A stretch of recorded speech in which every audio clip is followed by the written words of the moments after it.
ഓരോരുത്തർക്കും ഓരോ വ്യത്യസ്തമായ ജീവിത ചുറ്റുപാടുകളാണ് ഉള്ളത്. ഒന്ന് ചെറുത് ഒന്ന് വലുതെന്ന് പറയാൻ പറ്റത്തില്ല. അവരവർക്ക് അവരവരുടെ പ്രശ്നങ്ങൾ വലുതാണ്. അങ്ങനെ പ്രശ്നങ്ങൾ വലുതാണോ ചെറുതാണോ എന്ന് അടിസ്ഥാനപ്പെടുത്തിയിരിക്കുന്നത് നമ്മളുടെ കഴിവുകേടും അനുസരിച്ചാണ്. അപ്പം നമ്മുടെ ലക്ഷ്യം പ്രശ്നങ്ങളെക്കാൾ ഉപരി കഴിവ് വർദ്ധിപ്പിക്കുക എന്നുള്ളതാണ്.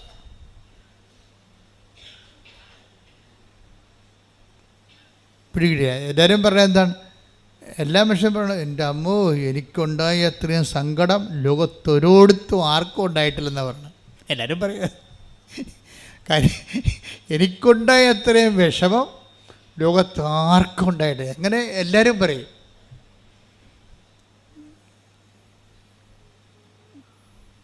അപ്പോഴേ എല്ലാവർക്കും എല്ലാവരുടെയും സങ്കടം ഏറ്റവും വലുതാണ്. അപ്പോൾ നിന്നെപ്പോലെയാണോ എനിക്ക്, എന്നെപ്പോലെയാണോ നിനക്കെന്നൊക്കെ ചോദിക്കും, കമ്പയർ ചെയ്യും. സങ്കടങ്ങളെ കമ്പയർ ചെയ്യാൻ പറ്റത്തില്ല. സങ്കടം കമ്പയർ ചെയ്യണത് ഓരോ മനുഷ്യൻ്റെ അതിനെ തരണം ചെയ്യാനുള്ള കഴിവ് അടിസ്ഥാനപ്പെടുത്തിയാണ്. ചിലർക്ക് നല്ലവണ്ണം പിടിക്കാനുള്ള കഴിവുണ്ട്. മാനുഷികമായിട്ട് തന്നെ ചിലർക്ക് സങ്കടങ്ങളെ പിടിക്കാൻ നല്ല കഴിവുണ്ട്. ചിലർക്ക് ഒരു കഴിവില്ല. മാനുഷികമായിട്ട് ഇപ്പോൾ തന്നെ ലാൻഡ് സ്ലൈഡ് ഉണ്ടായപ്പോൾ ഒരപ്പച്ചൻ പറഞ്ഞത് എന്താണ്? ഞാൻ മാത്രം അവശേഷിച്ചെന്നാണ്. എന്തിനാണ്? മറ്റുള്ളവരുടെ പിരിഞ്ഞു പോയവരുടെ, എൻ്റെ വീട്ടിൽ നിന്ന് വിട്ടുപോയവരുടെ അവസാന കുഴിക്കൽ മണ്ണ് വാരി ഇടാൻ വേണ്ടി ഞാൻ മാത്രം അവശേഷിച്ചു എന്നാണ് പറയുന്നത്. അപ്പോൾ ഞാൻ ഓർക്കുന്നത് ആ വീട്ടിലെ 4 പേര് ആണ് അപ്രത്യക്ഷമായത്, പിരിഞ്ഞു പോയത്. എന്നിട്ട് ഈ അപ്പൻ ഒറ്റക്ക് അത് താങ്ങുകയാണ്. എന്നിട്ട് അദ്ദേഹം അത് പറയുന്നുണ്ട്, ആ പിരിഞ്ഞുപോയി വിട കൊണ്ടുപോയ ആ 4 പേരുടെ നിശ്ചലമായ ശരീരത്തിൽ മണ്ണ് ഇട്ട് വിട കൊടുക്കാൻ വേണ്ടി ഞാൻ മാത്രം അവശേഷിച്ചെന്നാണ് പറയണത്. അപ്പോൾ നമ്മൾ ഒരു വീട്ടിൽ നിന്ന് നമ്മുടെ അപ്പനും അമ്മയും അല്ലെങ്കിൽ സഹോദരങ്ങളെല്ലാവരും പിരിഞ്ഞു പോയ നിങ്ങൾക്ക് ചിലർക്ക് പിന്നെ എന്തിനാ ജീവിക്കണം എന്ന് തോന്നും, അല്ലേ? പിന്നെ എന്തിനാ ജീവിക്കണം എന്ന് തോന്നും. ഇപ്പം കുഞ്ഞുങ്ങൾ മരിച്ചാൽ പോലും ഇപ്പോഴേ ഈ വീട്ടുമാംസം കൊടുത്ത കുഞ്ഞുങ്ങളുണ്ടാകും. വീട്ടുമാംസം കൊടുത്ത കുഞ്ഞുങ്ങൾ, വീട്ടുമാംസം എന്ന് പറഞ്ഞത് വീട്ടിൽ മാമോദിസ കൊടുക്കും. കാര്യം അത് പ്രസവിച്ച ഉടനെ മരിക്കുന്ന കുഞ്ഞുങ്ങളൊക്കെ ഉണ്ടാകും. ഇപ്പം അത് കുറവാണ്. ഇപ്പോൾ ഭയങ്കര ട്രീറ്റ്മെൻറ്റും ചൈൽഡ് കെയറും ഒക്കെ ഉള്ള കാരണം ഒത്തിരി മാലാഹപ്പെട്ടിയൊന്നും കാണുന്നില്ല.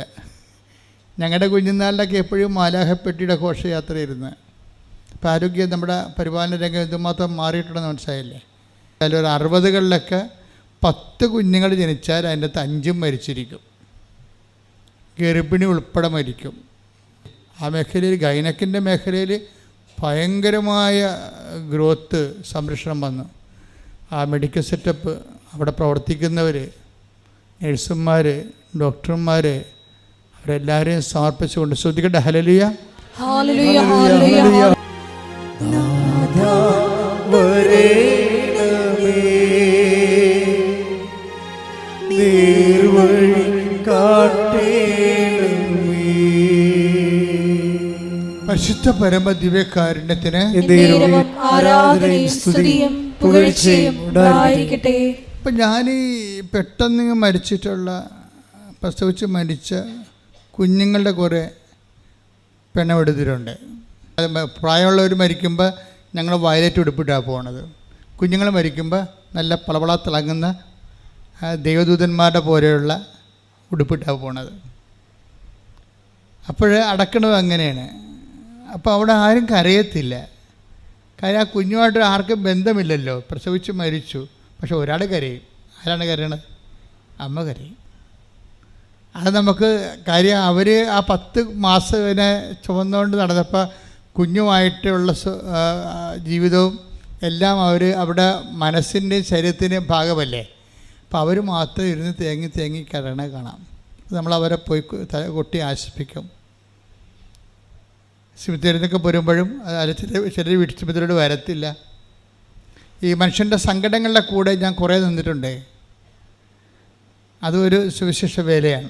ഞാൻ പറഞ്ഞു വരുന്നതിൻ്റെ കാരണം, ഇപ്പോൾ ഈ അപ്പാപ്പൻ്റെ കാര്യം പറഞ്ഞില്ലേ, നിങ്ങളോർത്ത് ഞാൻ വിഷയത്തിൽ നിന്ന് പോന്നിട്ടില്ല.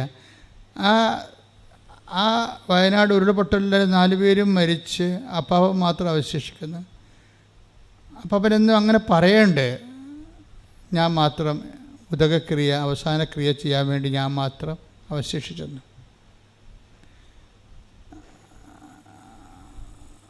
അപ്പോൾ അത് അപ്പാപ്പന് നല്ല പവറാണ് ശരിക്കും. ഈ സങ്കടങ്ങളെ, കുറേ സങ്കടം അനുഭവിച്ച ആളായിരിക്കും പണ്ടേ, ജീവിതത്തിൽ തീയിലൂടെ വന്ന ആളായിരിക്കും. അതുകൊണ്ടാണ് ഈ വെയിലത്ത് വാടാതെ അങ്ങനെ നിൽക്കണത്. അപ്പം അങ്ങനെ മനുഷ്യർ നിൽക്കും. തീയിലൂടെ വന്നവർ വെയിലത്ത് വാടാതെ അങ്ങനെ നിൽക്കും. പക്ഷേ ക്രിസ്ത്യാനിറ്റിയിൽ വരുമ്പോൾ വ്യത്യാസം വരും. ക്രിസ്ത്യാനിറ്റി സഹിക്കാനൊരു കഴിവല്ല നോക്കണത്. ക്രിസ്ത്യാനിറ്റി കഴിവാണ് എവാലുവേറ്റ് ചെയ്യണത്, പക്ഷേ സഹിക്കാനുള്ള കഴിവിനല്ല എവാലുവേറ്റ് ചെയ്യണത്. മറിച്ച് ഈ അപ്പാപ്പൻ ക്രിസ്ത്യാനി ആയിരുന്നെങ്കിൽ, ക്രിസ്ത്യാനി ആയിട്ട് കാര്യം അറിഞ്ഞില്ലെങ്കിൽ കഥയില്ല. ഇതിൻ്റെ ക്രിസ്ത്യൻ ടെക്നിക്സ് ഉണ്ട്. ക്രിസ്ത്യൻ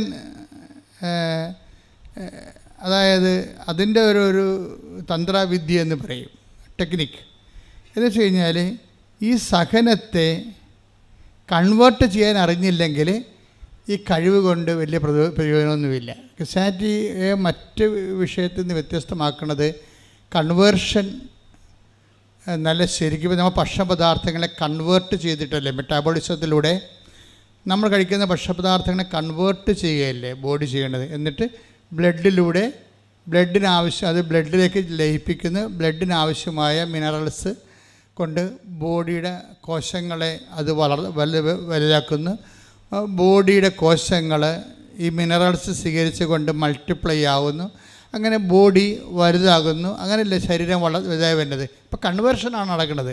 നമ്മൾ കഴിക്കുന്ന പയറായിരിക്കും, അതിന് പയറും ആയിരിക്കും, കാർബോഹൈഡ്രേറ്റ് ഉണ്ടാവും, പ്രോട്ടീൻ ഉണ്ടാവും. ഇത് കഴിക്കുമ്പോൾ ഇതിൻ്റെ പചന പ്രക്രിയയിൽ അതിനെ ആ മെറ്റാബോളിസത്തിൻ്റെ പചന പ്രക്രിയയിൽ അതിനെ ഡിവൈഡ് ചെയ്തിട്ട് അതിനകത്ത് മിനറൽസ് മാത്രം രക്തം എടുക്കും. ഇതിൻ്റെ മിനറൽസ്, പ്രോട്ടീൻ അങ്ങനെയുള്ള അതെടുത്തിന് പൊട്ടാസ്യം, ഫോസ്ഫേറ്റ് എല്ലാം രക്തമെടുത്തിട്ട് ഈ ഫോസ്ഫേറ്റും അതുപോലെ തന്നെ പൊട്ടാസ്യവും ഒക്കെ ആവശ്യമായ ശരീരത്തിൻ്റെ വ്യത്യസ്തങ്ങളായ കോശങ്ങളുണ്ട്. കണ്ണിൻ്റെ കോശം വേറെയാണ്, ചെവിയുടെ കോശം വേറെയാണ്. അപ്പോൾ ഇതിൻ്റെ ആ കോശങ്ങളിലേക്ക് കറസ്പോണ്ടിങ് കോശങ്ങളിലേക്ക് സെൻഡ് ചെയ്യും. എന്നിട്ട് അത് അക്സെപ്റ്റ് ചെയ്യും. അപ്പോൾ കൈയുടെ കോശങ്ങൾക്ക് ആവശ്യമുള്ളത് കാതിന് ആവശ്യം ഉണ്ടാകത്തില്ല. അപ്പം അതുകൊണ്ടാണ് ഏതെങ്കിലും വൈറ്റാമിൻ ഡെഫിഷ്യൻസി എന്നും പറഞ്ഞ് അവർ പറയും. എന്നിട്ട് അതിനൊരു സപ്ലിമെൻ്റൊക്കെ തരും, ബാലൻസ് ചെയ്യാൻ വേണ്ടി തരണതാണ്. വിറ്റാമിൻ ഗുളിക എന്നൊക്കെ നമ്മൾ പറയത്തില്ലേ, അത് നോക്കിയിട്ട് ചെയ്യണതാണ് അവർ. എവിടെയെങ്കിലും കുറവുണ്ടെങ്കിൽ ബാലൻസ് ചെയ്യാൻ വേണ്ടിയാണ് മെഡിസിൻ അങ്ങനെ ചെയ്യണത്. ഇതുപോലെ തന്നെയാണ് നമ്മളുടെ ഒരു സ്പിരിച്വൽ മെക്കാനിസം, ഒരു മെറ്റാബോളിസം ഉണ്ട്. അത് ആധ്യാത്മികമായ പചന പ്രക്രിയ. അത് പലപ്പോഴും വരണത് നമ്മുടെ അനുഭവങ്ങളായിരിക്കും. അനുഭവങ്ങളാണ് ആത്മാവിൻ്റെ ആഹാരം എന്ന് പറയണത്. അനുഭവങ്ങൾ ചിലപ്പോൾ നല്ല അനുഭവങ്ങളായിരിക്കും, ചിലപ്പോൾ സന്തോഷ അനുഭവങ്ങളായിരിക്കും, ചിലപ്പോൾ സങ്കട അനുഭവങ്ങളായിരിക്കും. അനുഭവങ്ങളെ എങ്ങനെ ഒരു പചന പ്രക്രിയയ്ക്ക് വിധേയമാക്കുന്നു എന്നുള്ളത് ക്രിസ്ത്യൻ ആധ്യാത്മിക ശാസ്ത്രം അന്വേഷിക്കേണ്ട ഒരു വിഷയമാണ്. അനുഭവങ്ങൾ, ഇപ്പോൾ നല്ല അനുഭവങ്ങൾ, പരീക്ഷ ജയിച്ചു, ആ പരീക്ഷ ജയിച്ചത് അപ്പോൾ നമുക്ക് എന്താ ഉണ്ടാകുന്നത്? ബേസിക് എന്താണ്? സന്തോഷം അല്ലേ?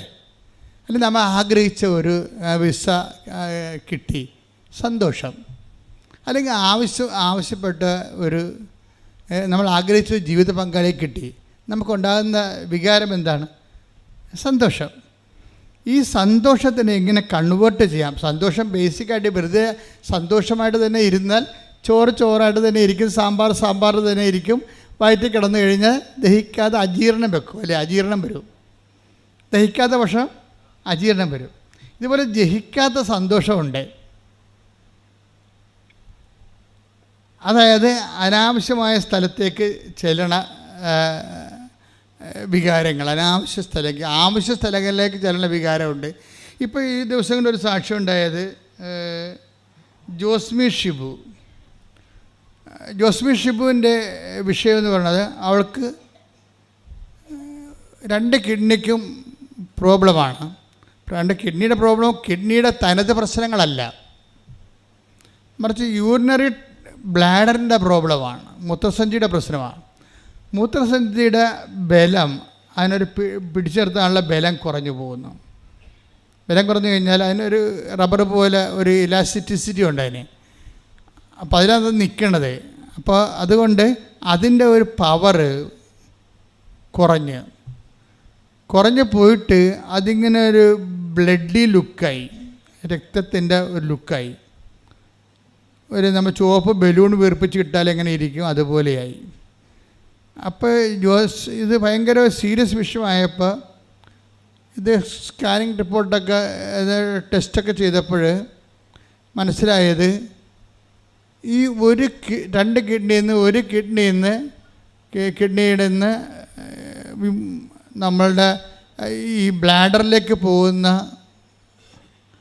ആ മൂത്രനാളി ബ്ലോക്കായിരിക്കുകയാണ്. ബ്ലോക്കാകുമ്പോൾ മൂത്രനാളിലേക്ക് കിഡ്നിയിൽ നിന്ന് പോണത്, അരിച്ച് പോണത്, അതിന് പകരത്ത് റിട്ടേൺ അടിച്ചിട്ട് മറ്റേ വലത് കിഡ്നിയിലേക്ക് അത് പോകും. ആ മൂത്രം വലത് കിഡ്നിയിലേക്ക് കയറിപ്പോവും. ഇത് ഇൻഫെക്ഷൻ ഉണ്ടാക്കിയിട്ട് എല്ലായിടത്തും പ്രോബ്ലം. അവസാനം ഇവരുടെ കിഡ്നി ഒരെണ്ണം മുറിച്ച് മാറ്റേണ്ടി വന്നു. അത്രയും സീരിയസ് ആയ വിഷയം. ഒരു കിഡ്നി മുറിച്ച് മാറ്റി. അപ്പോൾ അതിൻ്റെ ആ ബ്ലോക്കും എല്ലാം ഉൾപ്പെടെയുള്ള നാളുകളാണ് മുറിച്ച് മാറ്റിയിരിക്കുന്നത്. അപ്പോൾ കുറച്ചിങ്ങനെ പോയി. അവൾ 3-4 ദിവസം ആശുപത്രി കിടന്ന് ഭയങ്കര വേദനയൊക്കെ അനുഭവിച്ച് സങ്കടപ്പെട്ടൊക്കെയാണ് ഇത് തീർത്തത് ഒരു കണക്ക്. എന്തായാലും ഇപ്പോഴും കിഡ്നിയില്ല, നാളിയും ഇല്ലാത്ത രീതിയിൽ നിൽക്കുക. ആ അവസ്ഥയിൽ ജോസ്മി പിന്നൊക്കെ ചെയ്യണത്, പിന്നെയും പഴയതുപോലുള്ള ചെറിയ ബുദ്ധിമുട്ടൊക്കെ തുടങ്ങിയപ്പോൾ ഡോക്ടറെ ചെന്ന് കണ്ടപ്പോൾ ഡോക്ടർ പറഞ്ഞ് മൂത്രനാളി ഇപ്പോഴും പഴയതുപോലെ തന്നെ ഇരിക്കുകയാണ്, ബ്ലാഡർ മൂത്രനാളില്ല, മൂത്രസഞ്ചി ഇപ്പോഴും പഴയ അവസ്ഥ തന്നെയാണ്. അതിന് ഇനി ചെയ്യാനുണ്ടെങ്കിൽ കുടൽ മുറിക്കണം. കുടലിനെ മുറിച്ച് അതിൻ്റെ ഭാഗങ്ങൾ എടുത്തിട്ട് മൂത്രസഞ്ചിയിൽ തുന്നിപ്പിടിപ്പിച്ചിട്ട് അതിൻ്റെ ഒരു ഓപ്പറേഷൻ, അത് മേജർ ഓപ്പറേഷനാണ്, കുറേ സമയമെടുക്കുമെന്നൊക്കെ പറഞ്ഞ്. അത് ഭയങ്കര പാടാണ്. കാര്യം ഇപ്പോൾ മറ്റേ മൂത്രനാളിക്കും ബ്ലോക്ക് വരാൻ തുടങ്ങിയിട്ടുണ്ട് എന്നൊക്കെ പറഞ്ഞപ്പോൾ ഇവർ ആകപ്പാടെ ജീവിതം ഒരു വല്ലാത്തൊരവസ്ഥയിലേക്ക് പോവുകയാണ് ഈ സംഭവം. അപ്പോൾ ഇത്രയും മൂർധന്യത്തിലായപ്പോൾ അടുത്ത കിഡ്നിയും കൂടി നഷ്ടപ്പെടുമെന്ന് ജോസ്മിക്ക് തോന്നിയപ്പോൾ അപ്പോഴാണ് അവർ ഉടമ്പടിയെക്കുറിച്ച് കേൾക്കണത്.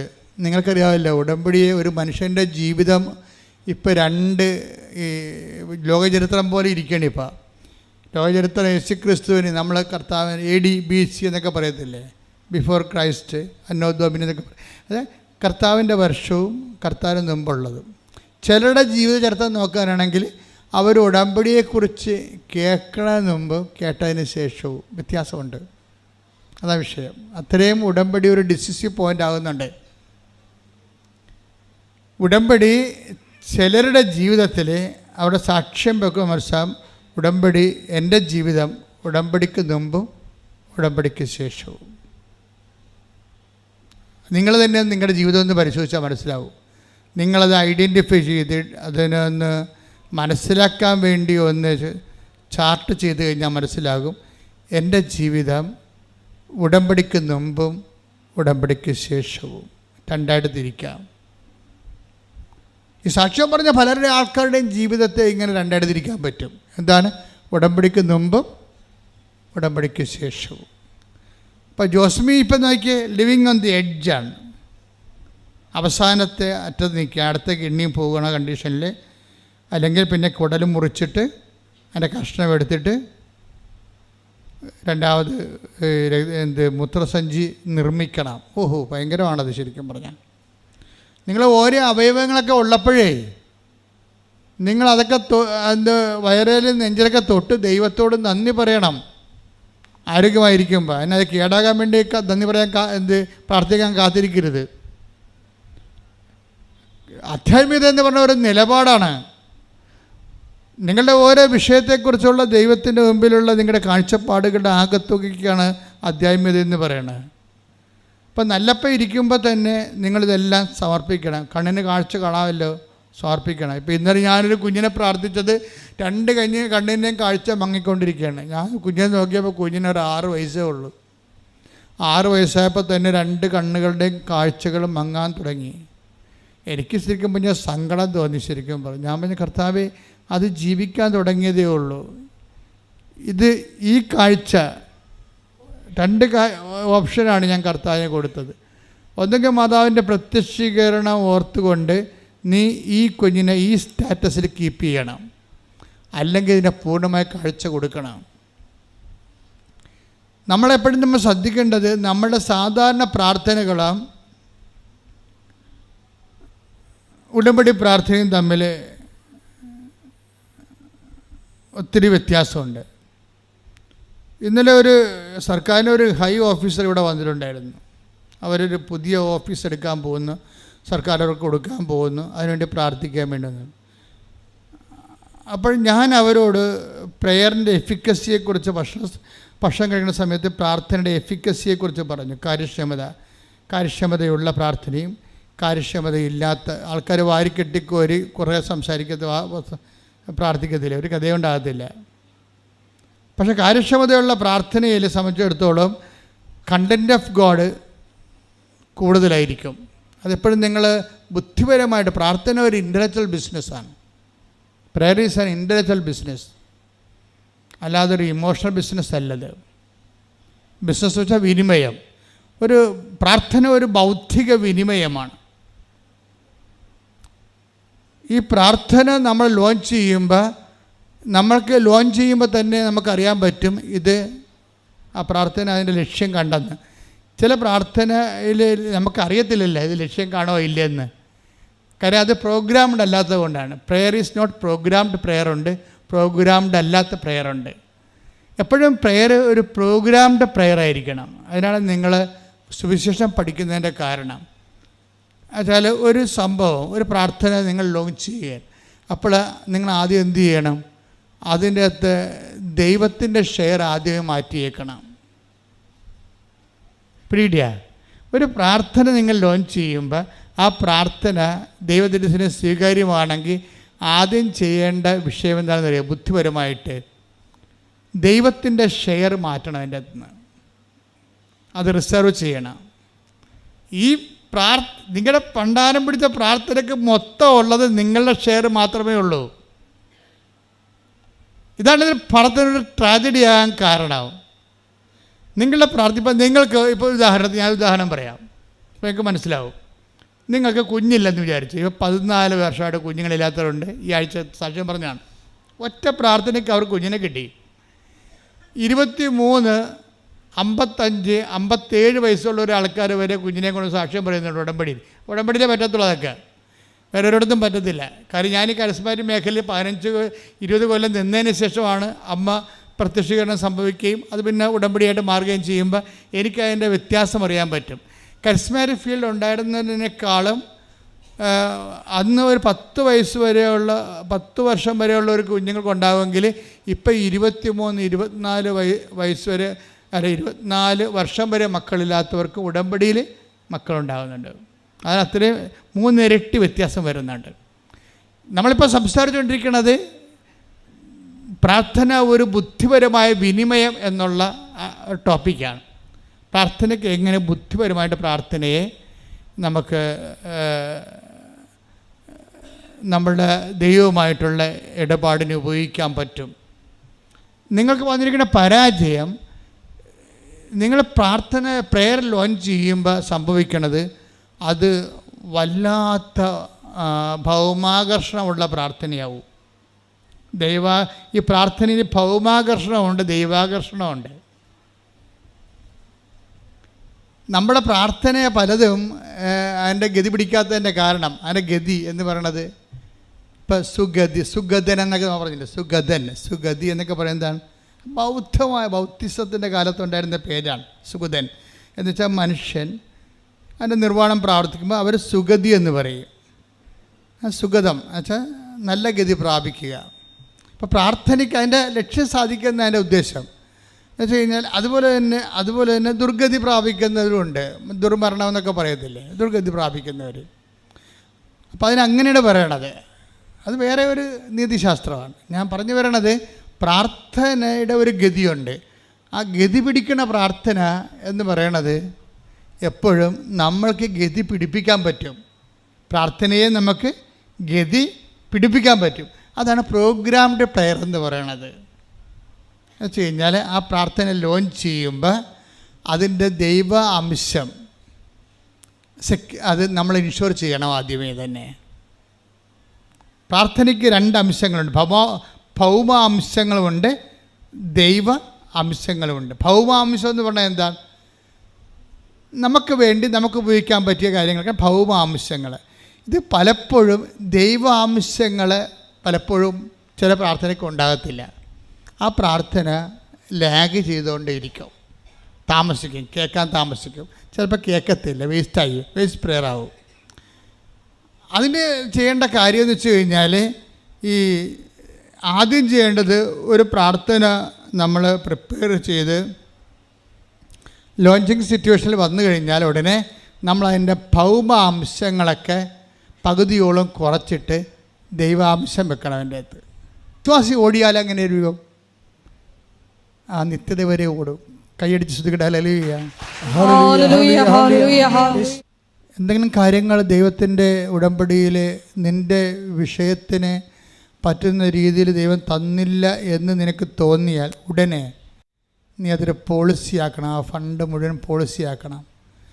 നിത്യതയിൽ റീഫണ്ട് ചെയ്യാൻ പറ്റുന്ന രീതിയിൽ ദൈവത്തിന് തിരിച്ച് സമർപ്പിക്കണം. കേൾക്കപ്പെടാത്ത പ്രാർത്ഥനകൾ ഒരിക്കലും കേൾക്കപ്പെടുന്നില്ല എന്നല്ല ബൈബിൾ പറയണത്. അത് കേൾക്കുന്ന ദൈവത്തിൻ്റെ കാലം ദൈവം നിനക്കായി കരുതി വെച്ചിട്ടുണ്ട്. കൈയടിക്കട്ടെ, ശ്രദ്ധിക്കട്ടെ.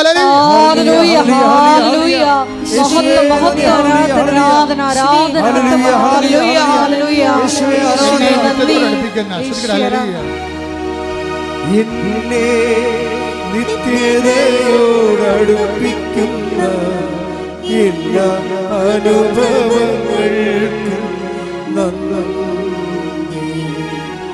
എന്നെ നല്ല ശിഷ്യനാക്കിയിടുന്ന എല്ലാ കുരിശുകൾക്കും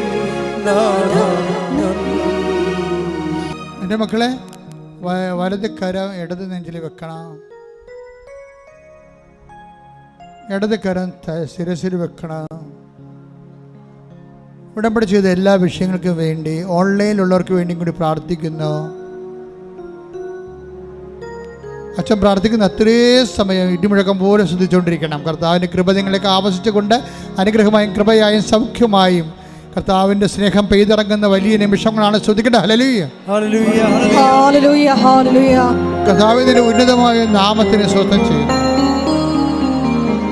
കർത്താവിന്റെ വിശുദ്ധ പൗരോഹിത്യത്തെ മഹത്വപ്പെടുത്തണം. കർത്താവ് സഭയിലുള്ള സാന്നിധ്യത്തെ പ്രകടമാക്കണം. 38 വർഷം ഞാൻ അർപ്പിച്ച കൃപാനയുടെ യോഗ്യതയാണ്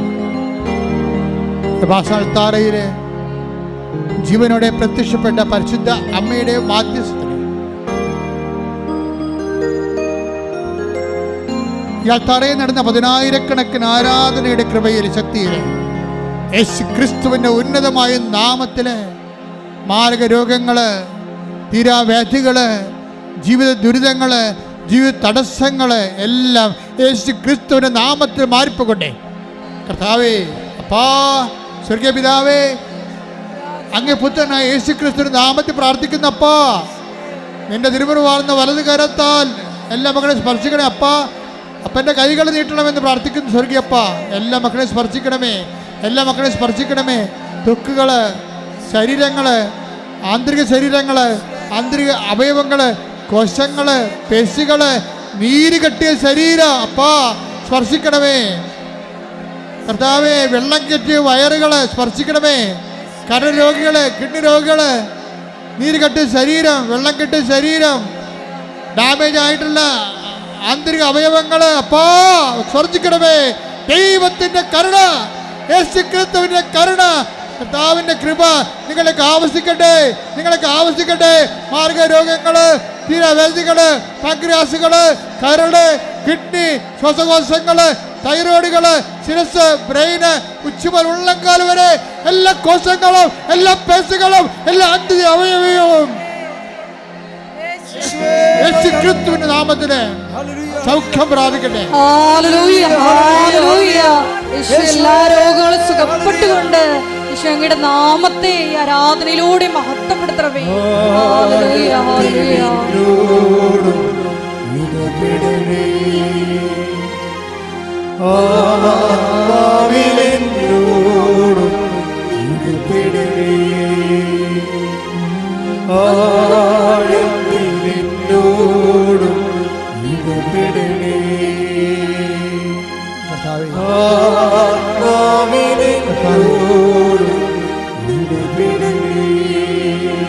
ഉദര രോഗങ്ങളെ സ്പർശിക്കണമേ കർത്താവ്, ഉദര രോഗങ്ങളെ സ്പർശിക്കണമേ കർത്താവ്. കർത്താവ്, പൊക്കിളിനെ സ്പർശിക്കണമേ കർത്താവ്. കർത്താവ്, ഗർഭാശയത്തെ സ്പർശിക്കണമേ കർത്താവ്. കർത്താവ്, മൂത്രാശയത്തെ സ്പർശിക്കണം കർത്താവ്. മൂത്രനാളികളെയും ഗർഭനാളികളെയും സ്പർശിക്കണേ കർത്താവ്. എൻ്റെ ബ്ലോക്കുകൾ യേശു ക്രിസ്തുവിന്റെ നാമത്തിൽ നീങ്ങിപ്പോകട്ടെ കർത്താവ്. ഹൃദയത്തിൻ്റെ കുഴലുകൾ, ഭിത്തികൾ, ശ്വാസകോശങ്ങൾ, തന്ത്രികൾ കർത്താവിൻ്റെ രക്തത്താൽ കുതിരട്ടെ. തൊണ്ട, കണ്ണ്, മൂക്ക്, അതിൻ്റെ ആന്തരികമായ കേടുപാടുകൾ കർത്താവിൻ്റെ വിശുദ്ധ രക്തത്താൽ കഴുകപ്പെടട്ടെ. കർത്താവിൻ്റെ വിശുദ്ധ രക്തത്താൽ കഴുകപ്പെടട്ടെ. സ്പർശിക്കണമേ കർത്താവേ. നീരോടെ പ്രാർത്ഥിക്കുന്ന മക്കളെ, വേദനയോടെ പ്രാർത്ഥിക്കുന്ന മക്കളെ, വിശ്വാസത്തിൽ പ്രാർത്ഥിക്കുന്ന മക്കളെ കർത്താവേ, കർത്താവേ, അങ്ങനെ ആണിപ്പെടുത്താറുന്ന വലതുകരം, അനുഗ്രഹത്തിന്റെ അത്ഭുതകരം ഓരോ മകന്റെ മേലും മകന്റെ മേലും ഹല്ലേലൂയ, ഹല്ലേലൂയ. മഹത്വം, മഹത്വം. ആരാധന, ആരാധന. ഹല്ലേലൂയ.